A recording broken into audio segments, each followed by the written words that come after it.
It's no great mystery why Dash is the king here in New Hampshire. It has, even though there hasn't been a concentrated team of Dash paid people, we didn't need that for Dash to work here because New Hampshire was already a crypto, leader, if you will, before Dash became the king here. And I have the special honor of once again speaking to the one, the only Ian Freeman of Free Talk Live. How are you, Ian? Hey, thanks for having me, Joel. No problem. So from what I am able to gather, you recently went on a fun and exciting crypto jaunt over there in Japan. Is that correct? I did. I went to Tokyo for the first time ever to visit the Bitcoin.com home offices. Nice. How was that experience? It was good. Unfortunately, we weren't able to broadcast from there because my co-host on Free Talk Live, Mark Edge, was not allowed to come into the country. So the poor guy flew all the way over from New Hampshire, and 15-hour-long flight, and then had to go immediately back because he has been to prison here for more than a year. So if you've been in prison in the U.S. for over a year, you are not going to be allowed to go into Japan, as he found out the hard way. Well, at least the experience is good dosage of international waters. Yeah, I did fly over a lot of water. That's for sure. Yeah. So when you're talking about crypto stuff in Japan, first off, did you get any grasp of the general climate towards cryptocurrencies? I know depending on the country, there's different attitudes. Like some people, oh, it's illegal drug money, don't talk about it. Or some people will just, yay, this is everything, get rich, get rich, get rich. Or then some people want to use it as digital cash. Did you get any sense of what the average person on the street thinks of cryptocurrency? No, I would be totally the wrong person to ask that. I speak 2 words of Japanese, hello and thank you. That's about all I know. I didn't spend any time trying to learn the language at all. I certainly didn't talk to folks on the street very much. That said, literally on the streets, there are advertisements for Bitcoin. I took a couple of photos and put them up on my social media accounts. I'm on Twitter and Mastodon and Instagram, and like humongous billboards that are obviously very expensive in Shibuya and Roppongi in Tokyo. These are neighborhoods or whatever of Tokyo. So seeing those was pretty impressive. Made me think, yeah, maybe we should get a billboard here in New Hampshire. Yeah, I'm sure that would really spur a whole lot of interest from the curious folks. So what about crypto adoption? What about actual adoption as a payment system? First off, how common was that from what you could see? It was more than I had kind of expected it to be. And I think that's because Roger's got such a hardcore group of Bitcoin Cash fans that are living there in Tokyo. So there are quite a few, and I don't know what the per capita is. We probably still have them beat here in New Hampshire, in Portsmouth and Keene would be my guess, but I haven't actually gone and run the numbers as far as per capita Bitcoin businesses or crypto accepting businesses. But we did go into a couple of different bars that took cryptocurrency, specifically Bitcoin Cash. I was not aware of them taking anything besides that because they were using the Bitcoin.com wallet, and I'm pretty sure that wallet only allows for accepting either Bitcoin BTC or Bitcoin Cash. So I don't think that they were accepting anything outside of that. So how well advertised was this on the buildings? Was there like a nice Bitcoin Cash accepted here sticker on the door? Or on the till or something? So... good question. There was one place that he'd pointed out to me that unfortunately was closed. It was one of those things that was closed on a Monday. And they had a Bitcoin Cash accepted here sticker. It wasn't on the door. It was in sort of a less conspicuous location. It was on the front of the building, but it wasn't on the door. And I actually commented on that at the time. So I would say the visibility of it isn't what it is here in Keene, where every business absolutely has a Dash accepted here sticker, as well as a Bitcoin accepted here sticker. In most cases, there's a couple that actually only have Dash, but that actually have these stickers in a very prominent location, either on the register itself or on the front door or both. I don't think they had that here at all. Most of the well, I'm not gonna say it all. A little bit they had it, but the places that we went to, they were accepting with like the Bitcoin Cash wallet rather than a point of sale system. Fascinating. And how educated were the average store clerks about taking it? Was it just, hey, I'll use Bitcoin? Oh, okay, and then just like that, or is there a little bit of Yeah, hesitation, like, oh, this is new, or haven't had this in like a week, or right. It was definitely not one of those things. At least the couple places that I went to with Roger that were taking Bitcoin Cash, they did seem to be familiar with it, and I think that's because they do have the Bitcoin Cash meetups there every week, and they move them to the different places that take Bitcoin Cash. So at the very least, they've got regular meetups happening to move some Bitcoin Cash into those locations. And probably, there's, folks who would go there on their off hours, or like we did, just to go have a couple drinks on a Sunday night or something like that. So they didn't seem hesitant. It wasn't one of those things where the employee didn't know what to do. They seemed that they'd done this before. So it seems like a pretty well established thing. Is that just for food establishments, or were there other places like any kind of other stores or services? Like, is this just a sort of, here you go, you can go have some food and drinks passing through town, or is there a sense of a real circular economy where people can go pay for their drinks, and then that person can go get some electronics, and then they can go get their hair styled, etc.? I did not ask him, what's the full range of places that are taking this. That's a good question.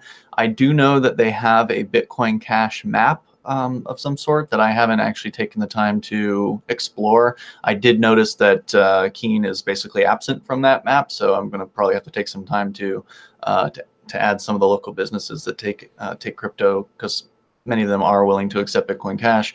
Of course, Dash is still the king out here in New Hampshire, but the more map locations we can get up for whatever, any businesses that are taking crypto, the better. And so I suspect that Tokyo is loaded up. I imagine whoever it is that's over there doing recruiting for Bitcoin Cash is probably also putting them on the map there. I did take a glance at it, and it seemed relatively populous. But it wouldn't surprise me if it's mostly, food establishments. At least that's been our experience out here. Even though in Keene you can get your car repaired for crypto, and I just did that last week. And there's a dentist that takes Dash and some other cryptos here in the area. So we do have some different services, but the real mainstay is the food establishments, and they're good ones to recruit because, well, everybody's got to eat, and it's just something that people can come back to over and over again. Whereas once you get your car fixed, it's probably going to be a little while, hopefully, before you have to do it again. Yeah, also, it's a good way to bring newcomers from out of town, because it's like, you don't bring them in and, hey, do you want a new mattress? Like, you can spend crypto on a mattress. It's like, no, they're not going to do that. They're going to do something you can put in their mouth, and it's done. It doesn't cost too much. Right. Something small.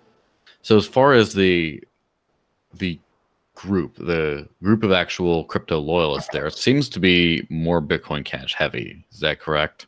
It seems that way, but it could just be the circles that I was running in while I was there.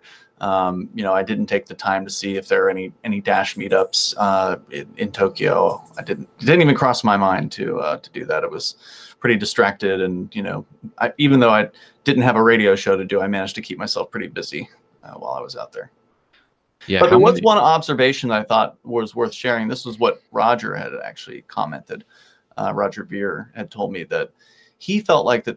So like when I talked to him about the places that were taking crypto out there, he sort of indicated that some of them weren't like the best food.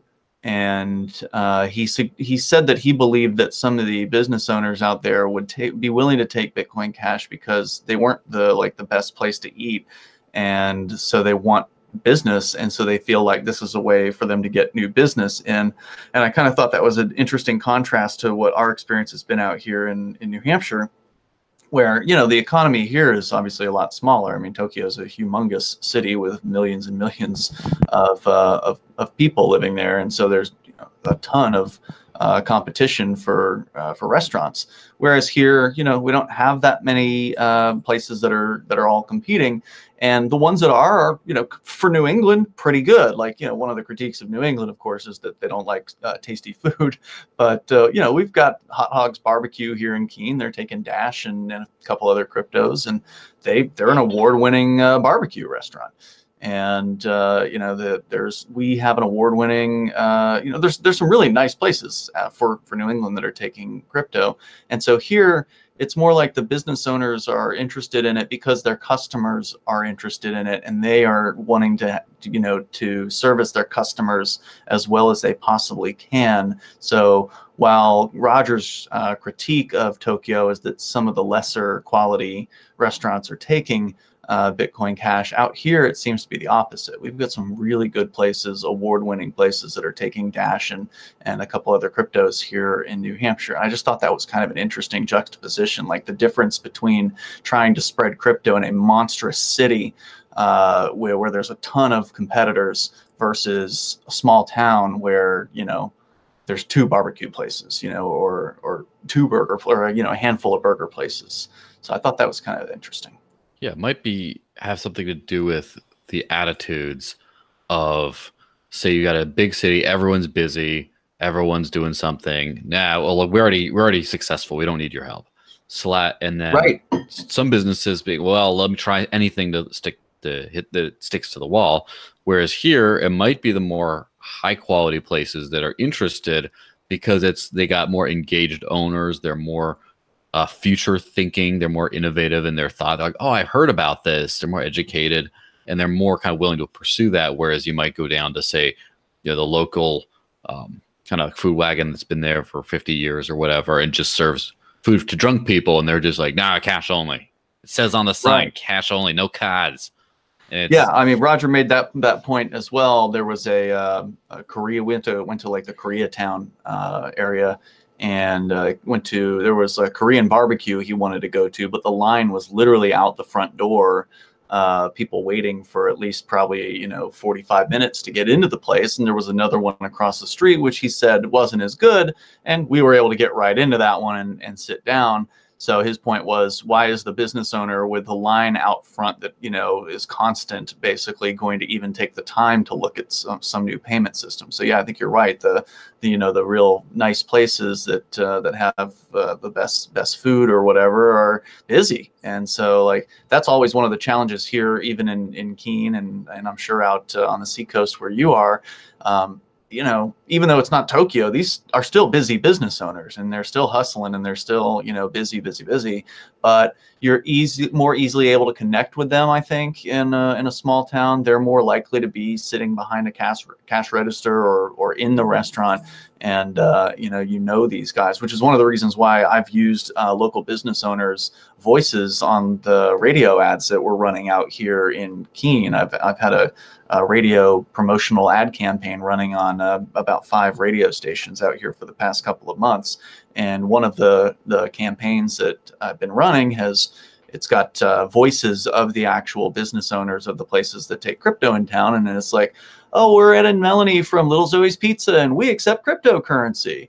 And then there's like a cash register ding, and then somebody else's voice, like the guy from Local Burger, and then a third voice. So it's usually like 3 voices in a row.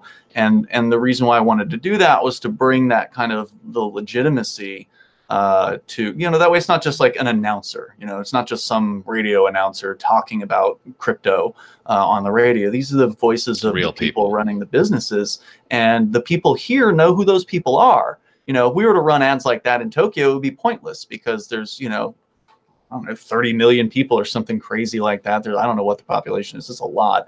You know, nobody knows anybody there. It's the same thing in any big city. I mean, nobody knows anybody. Whereas here, people listening to those things, they're like, oh yeah, hey, that's Shauna from Hot Hogs. I know her. And it brings, I think, an extra level of like legitimacy to where the listener might be more willing to take this seriously and say, well, you know, if that business owner that I know is interested in this, maybe it's worth looking into. So we've got some real advantages, I think, being able to, you know, to spread crypto here in New Hampshire, where everything's smaller, everything's, you know, close by, and people know each other. And I think there's some real benefits to that. Yeah, and that's one thing I've noticed is a little bit odd of all the places in the world. Everywhere I can point to that has like a heavy Dash adoption, like overwhelming Dash adoption, tends to have some sort of a history tied to a professional team. Meaning, Venezuela, there was a problem, and there still is, and the people on the ground who wanted to help their country out came to Dash first and started a team, started a project, started getting thousands of businesses on board, etc. And same thing in Colombia, same thing, you got in Panama, the crypto buyer, the CEO is very pro Dash, et cetera, et cetera. New Hampshire is a little bit strange in that it just most people use Dash for purchases here. Dash is kind of the crypto king locally, yet Absolutely. it was, for Talk Live being the show that launched Bitcoin, Bitcoin being the order of the day, myself being a Bitcoin advocate back in the day, evangelist back in the day here, Yeah. everyone in Bitcoin, and then for some reason, everyone here is on Dash, and there has not been some great concentrated effort. I think I might be the only person or one of two who works for Dash here. I mean, like, Right. how many work for Bitcoin.com in Tokyo? I would say I probably encountered a couple dozen. He's got an office there with a couple floors on it, and they're expanding into a couple more floors there. But, it's no great mystery why Dash is the king here in New Hampshire. It has, even though there hasn't been a concentrated team of Dash paid people, we didn't need that for Dash to work here because New Hampshire was already a crypto leader, if you will, before Dash became the king here. We had already, at least here in the Keene area, already had, as far back as 2013 was when Corner News started taking Bitcoin here, which was the very first business probably in all of New Hampshire, like physical brick and mortar business to accept cryptocurrency. So way back. And so we spread from there, and a couple local places started taking it, like Local Burger and some food places were taking Bitcoin. And of course, as your longtime viewers know, newer viewers may not be aware of this. In 2017, the fees to use Bitcoin started to skyrocket. And it got to the point of being really crazy. It went to over $1 pretty early in the year. I think probably at around like May or something like that in 2017, it was hitting the dollar range.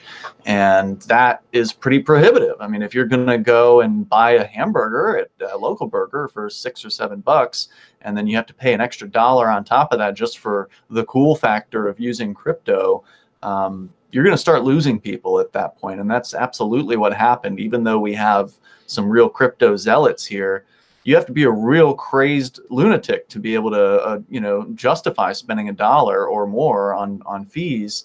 I mean, this is what some people in poor countries make in a day. I mean, Of course.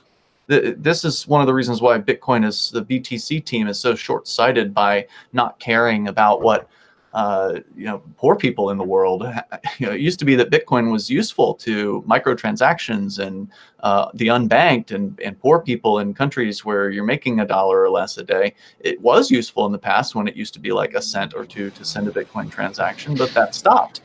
And in 2017, the fees kept going up. It just didn't stop at $1. It went up to $2. And at that point, I said, I can't even justify this. I mean, I'm a zealot. I was spending the $1, but once it hit $2, I'm like, this is crazy. So basically, all the crypto spending in Keene dried up because of the Bitcoin fees. So luckily, August of that year, once the fees were up to like $2, $3, maybe even $5 per transaction, thank goodness the folks over at AnyPay came to the rescue. They came out with a point of sale system. We had been using BitPay, and I'd contacted BitPay earlier in the year, like, yeah, are you guys going to add something else? Are you going to give us another option? Because all they had was BTC at that time. Now, of course, we know that since then, later they added Bitcoin Cash to BitPay, but that was much later. That was like early 2018 when that happened. So we needed something right then. And it was the guys at AnyPay that launched AnyPay, which is a point of sale system that your listeners or viewers may or may not be familiar with. They should check it out at anypay.global. But when it launched, it launched with two cryptos, Bitcoin BTC and Dash. And so I went to the business owners here in town who I had helped bring on board with accepting Bitcoin back in the day. And I was like, coming with my tail between my legs, basically like, hey, I'm sorry, I didn't know this was going to happen to Bitcoin with these fees. And, you used to have buyers with Bitcoin. Now you don't anymore. And I'm super sorry about that. Here's this other thing. It's called Dash. You probably never heard of it, but would you like to take it? And I thought for sure I was going to get some pushback, that I figured, Dash had no name recognition. These guys had never heard of it before. They only knew what Bitcoin was, right? Like nobody knew any of the other cryptos. And I thought for sure I'd get at least a couple business owners saying, yeah, forget it. Just forget about crypto. But absolutely every single one of them was like, yes, let's take Dash. And so it wasn't hard at all. They were already primed for crypto because they had been taking Bitcoin. And they weren't happy that the fees were what they were, and they wanted to see people coming back in and spending crypto. And so as soon as they had that chance to keep taking crypto, and in this case in the form of Dash, it was like, yes, let's do it. Got them signed up for AnyPay, which is super fast and super easy. And then, within moments, you're accepting Dash. And so, that's how it happened here in Keene. Was I basically took every business that already had taken Bitcoin and instantly converted them to taking Dash once I had the ability to make it easy for them. And that's what AnyPay did. And then, of course, AnyPay is based out of Portsmouth there. So Stephen and Derek pounded the streets there and signed up a bunch of places to take Dash there. So Keene and Portsmouth are the Dash king cities here in New Hampshire. And it's all because they were there with the right piece of software at the right time, and Dash was what they chose because it's marketed as digital cash, and they were smart. Dash was smart to do that, and of course they also have the the funding mechanism with the masternodes and the kitty. So yeah. I mean, even though there hasn't been a funded AnyPay even though there hasn't been a funded AnyPay proposal in quite some time. Well, there was one. I thought there was one that passed a couple months ago, but it didn't. I think it passed, but for whatever reason, the budget still didn't have enough money in it or something. That's what Stephen and Derek were telling me. Yes, I believe it was voted in, but there were not enough available funds, so it funded everyone except that one. It's too bad. It's such a great program.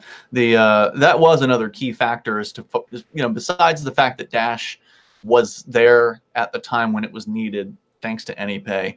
Not long after that, well, I guess maybe about 6 months after they launched. So we'd already brought a bunch of businesses on board with Dash, but then they launched the Dash Back program, which allowed customers to get a 10% Dash rebate instantly right back into their wallet. So as soon as you hit the send button, usually within about a few seconds, you get a ping back of 10% of the purchase.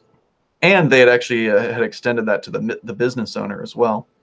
I think they've been tweaking that recently, and the business owner may not be getting Dash back anymore, which I think is unfortunate. And I'm hoping to convince them to turn that back on, because I think that's an important incentive for the business owner, even if it's not 10%, maybe 5%, or just something extra to come in and give the business owner the incentive to talk to their customers about crypto and promote Dash to them. But Dash Back was really cool because it helped motivate some of the crypto people in the area who are like holders. They just want to hang on to their crypto. They don't want to spend it.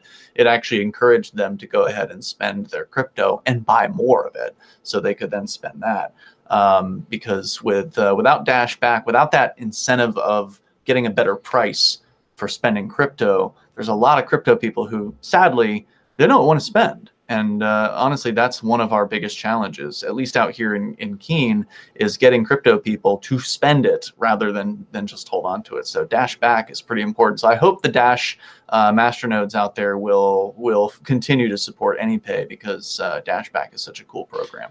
Yeah, I've noticed that it has impacted my behavior before. Also, the AnyPay map has impacted my behavior, because I see a little yellow dot. I'm like, oh, someone needs a visit. Gotta get there. Go hit them up. But one thing I noticed is the Dash people, not crypto people who use Dash, but the Dash people who don't care that much about the other coins, have no problem spending it. They seem to just, this is why I signed up for it, peer-to-peer digital cash, I'm going to use it. Whereas some other crypto people saying, oh, this is going to go way up, I'm going to hold on to it, I'll spend it if I need to. One thing I noticed, though, is the narrative, the whole story of everyone's using Bitcoin, it stops working, there is no Bitcoin Cash yet. People, what are you going to use? Dash. That whole story that held true to New Hampshire seems relatively unique to New Hampshire. There's a couple other places where I've heard a similar thing. What do you think that is? Do you think it's just because they needed people on the ground telling them, look, you can use this instead, and here's a point of sale system to use instead? Or do you think it had something to do with not many people in the rest of the world were actually putting their money where their mouth was and using it for everyday payments? Or do you think there's a mixture of both, or do you think it's something else entirely? Well, I mean, for listeners who aren't familiar or viewers that aren't familiar, we absolutely have a movement, a migration of people here to New Hampshire. As you may be aware, it's called the Free State Project or Shire Society. These different groups of libertarian who tend to be crypto-oriented people who've come here to New Hampshire, and they are doers. I mean, these are activists. And many of them are very excited about cryptos like Dash.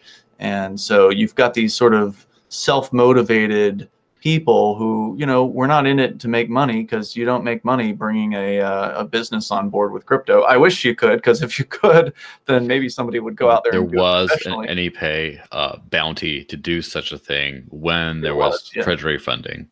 Yep, there was. That probably wasn't going to be enough for somebody to live on, but it was nice. It was nice to have that.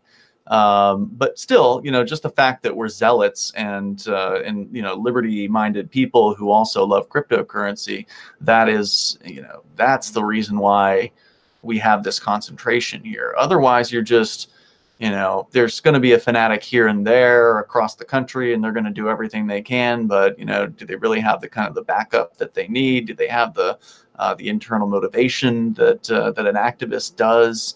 Do they have the same level of community that we have here to kind of back them and go and patronize these places on a regular basis? I don't know. I don't live in any other place. I'm grateful to be here where I do have those people, where I'm not the only crypto zealot in this area. There are other people who are just as into it as I am, and that's helpful. It's not a whole lot, I think it's pretty impressive what we've managed to do, given how few people that there really are here. I mean, in Keene, our crypto meetups, if we get 8 people, it's a pretty good meetup. 5 is more typical. Sometimes it's even lighter than that. Just depends. We have them every 6 days here, so they're pretty often. And we like to have them every 6 days. That way it changes each day. Sort of it changes every week. Yeah, so I think out here, show up. I think our Portsmouth Dash specific meetup record was 15 recently. Wow, that's pretty good. Yeah, but it's we also do every other week, so right. We Do might you think start. That helps? I think it helps, so it's not like because then it's a little bit more of an exciting thing that happens. Mm-hmm. I think that in terms of getting more people out and more more person hits, more total purchases, it would definitely every week. But I think we might find another spot in a different town and just do back and forth every week, 1 week here, 1 week there. But yeah, I mean, still for a small group of people, that seems like it's really a small group of people has managed to keep a lot of these businesses on board. Right. That's part of the purpose of these meetups, from what I, how I can tell, is we want to keep business coming into these locations, and it's easiest to encourage that when we actually have a group of people meeting regularly. We can just go one to the next to the next. And so we were at Hot Hogs last week, and then tomorrow we're going to go to Taco Biondo, which is actually a bit of a hike from here. It's up in Hillsborough, so it's about a 45-minute drive, but it's such good food. It's worth the trip, and it's nice to support them. So we'll go a little bit of a ways just to support the local businesses here. So what do you think is one thing that New Hampshire has in its Dash adoption that Tokyo doesn't have in its Bitcoin Cash adoption, and vice versa? What is one thing that Tokyo definitely has that we really could use some of down here?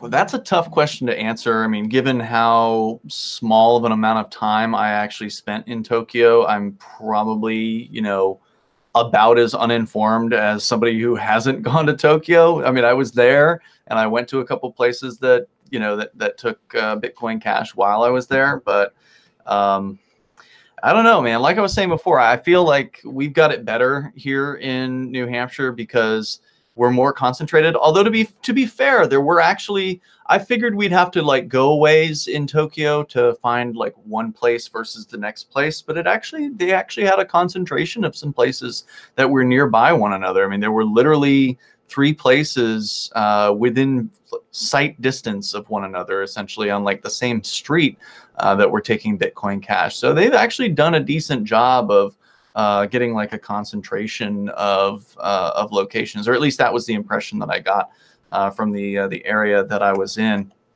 And so I think that we still, we're better off because we have that small town atmosphere where it's just easier to connect with business owners. But that said, I was pretty impressed with the number of locations that they had there, given the size of the city. Fantastic. So where would you send people to find out more about you and your crucial work? Oh, what I do? I do a radio show. It's called Free Talk Live. You can go to freetalklive.com.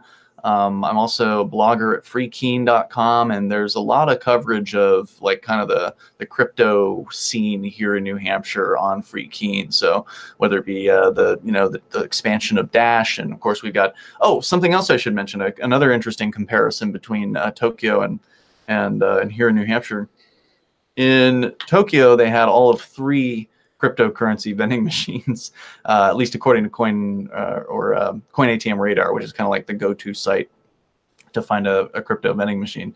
They had 3, and I asked Roger about it, and just to be, to compare, here in Keene, which is a town of 23,000 people, we also have 3 crypto vending machines here in Keene, and I think there's at least a couple out on the seacoast, maybe even 3 out there as well. Yeah, there's a few in Manchester as well in between. There's like 4 or 5 in Manchester. So we have like way more crypto vending machines here per capita than they do in Tokyo. And Roger told me that there was some sort of a crackdown by the Japanese government that they used to have more in Tokyo, but they don't anymore because a lot of the companies went out of business due to this crackdown, apparently. I don't know if it was like a know your customer thing or what the deal was with that, but so that's another interesting point of comparison. Not only is it easier to get crypto in real life from a vending machine here in New Hampshire, it's also, very easy to spend it. And of course, we've got some great community.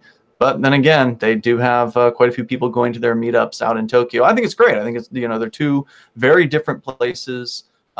We both have, advertising going on. So we're promoting crypto on the radio here in Keene.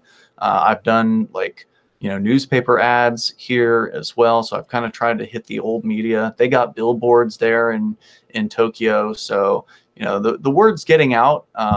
People are hearing about cryptocurrency. I hear from people who have heard the radio ads. Not very many people have acted on them because I've been doing like a Dash giveaway here in Keene, where if people hear the radio ads and they respond to the ad, then I will give them $25 worth of Dash.